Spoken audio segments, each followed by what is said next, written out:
ओम श्री गणेशाय नमः। जय श्री कृष्ण मित्रों। आज के वीडियो में हम सुनेंगे भगवान सत्यनारायण की व्रत कथा और उसका भाग एक समय की बात है। निशेन्य तीर्थ में सोनिकादिक 18,000 ऋषियों ने श्री सूत जी से पूछा, हे प्रभु, इस कलयुग में वेद विद्या रहित मनुष्य को प्रभु भक्ति किस प्रकार मिल सकती है तथा उनका उद्धार कैसे होगा। हे मुनि श्रेष्ठ, कोई ऐसा तप बताइए जिससे थोड़े समय में ही पुण्य मिले और मनवांछित फल भी मिल जाए। इस प्रकार की कथा सुनने की हमें इच्छा रखते हैं। सर्वशास्त्रों के ज्ञाता सूत जी बोले, हे वैष्णवों में पूज्य, आप सभी ने प्राणियों के हित की बात पूछी है, इसलिए मैं एक ऐसे श्रेष्ठ व्रत को आप लोगों को बताऊंगा जिससे नारद जी ने लक्ष्मी नारायण जी से पूछा था और लक्ष्मीपति ने मुनि श्रेष्ठ नारद जी से कहा था। आप सब इसे ध्यान से सुनिए। एक समय की बात है, योगी राज जी नारद जी दूसरों के हित की इच्छा लिए अनेकों लोकों में घूमते हुए मृत्यु लोक में आ पहुंचे। यहाँ उन्होंने अनेक योनियों में जन्मे पाए सभी मनुष्यों को अपने कर्मों द्वारा अनेक दुखों से पीड़ित देखा। उनका दुख देखकर नारद जी सोचने लगे कि कैसा यत्न किया जाए जिसके करने से निश्चित रूप से मानव के दुखों का अंत हो जाए। इसी विचार पर मनन करते हुए वह विष्णु लोक में गए। वहां वह देवों के इस भगवान नारायण की स्तुति करने लगे, जिनके हाथों में शंख, चक्र, गदा और पद्म थे, गले में वरमाला पहने हुए थे। स्तुति करते हुए नारद जी बोले, हे भगवान, आप अत्यंत शक्ति से संपन्न हो, मन तथा वाणी भी आपको नहीं पा सकती है। आपका यादि मध्य तथा अंत नहीं है। निर्गुण स्वरूप सृष्टि के कारण भक्तों के दुख को दूर करने के वाले आपको मेरा नमस्कार।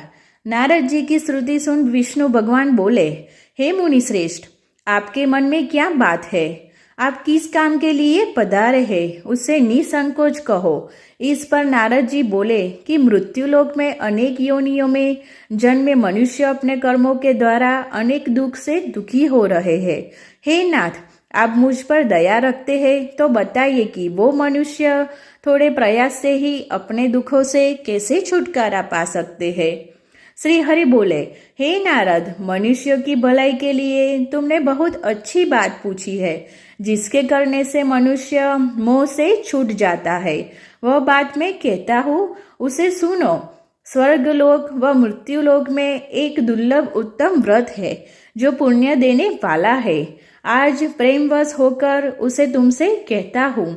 श्री सत्यनारायण भगवान का यह व्रत अच्छी तरह विधान पूर्वक करने मनुष्य तुरंत ही यह सुख भोग कर मरने पर मोक्ष प्राप्त होता है। श्री हरि के वचन सुनकर नारद जी बोले कि उस व्रत का फल क्या है और उसका विधान क्या है। यह व्रत किसने किया था? इस व्रत को किस दिन करना चाहिए? सभी कुछ विस्तार से बताइए। नारद जी की बात सुनकर श्री हरि बोले, दुख व शोक को दूर करने वाला यह व्रत सभी स्थानों पर विजय दिलाने वाला है।